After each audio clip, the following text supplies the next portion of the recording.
Guys, it's arrived.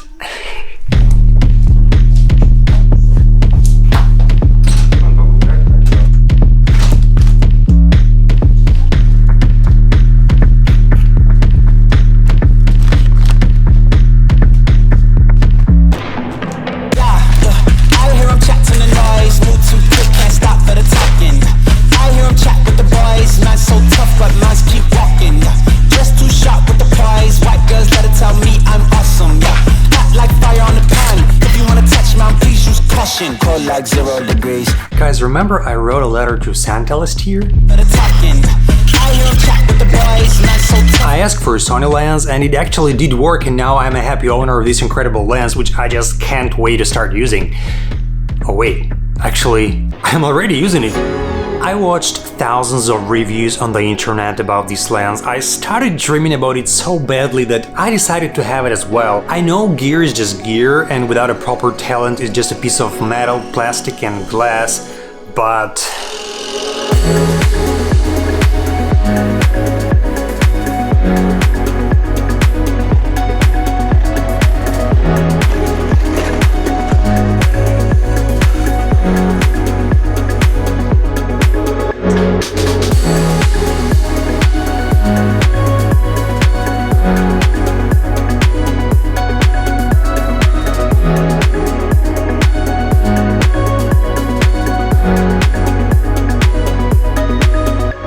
I've been using this lens for just a week and I didn't have the possibility to test it a lot, but from what I've already been able to experience, the image is just blazingly sharp. Autofocus on this lens is amazingly fast and it doesn't have issues at all with focusing on the objects and faces, even with the aperture set to f1.4. By the way, this aperture gives everything what I really love, and I love bokeh, you know, this blurry background when you can hide all the mess that you have behind your back.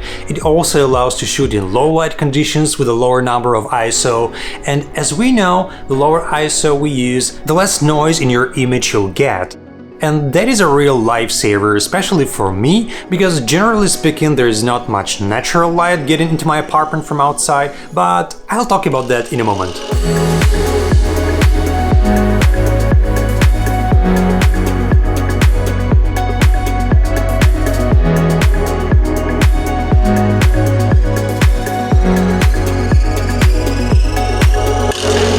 So far, the collection of my lenses was not so huge. I own Sony 16-35 f4, Sony 85mm f1.8, and I also have a Samyang 24mm t1.5 manual lens. Yeah, and before I started shooting myself, I did not feel the need of having bright wide-angle autofocus lens. On daily basis, I use my 16-35 f4 lens. But as far as I love using natural light, I realized that it doesn't entirely satisfy my needs, especially indoors. In my apartment, sunlight is available only till late midday because my windows face east, so sometimes I have to crank my ISO even higher than 1600 in order to expose my image correctly, having my aperture set to just f4. However, now with this new lens I may care less about the amount of light and experiment more often. But it's not like I couldn't do that before with my Samyang lens, which has similar image capabilities. Game changer in my case was autofocus, which the Samyang lens doesn't have,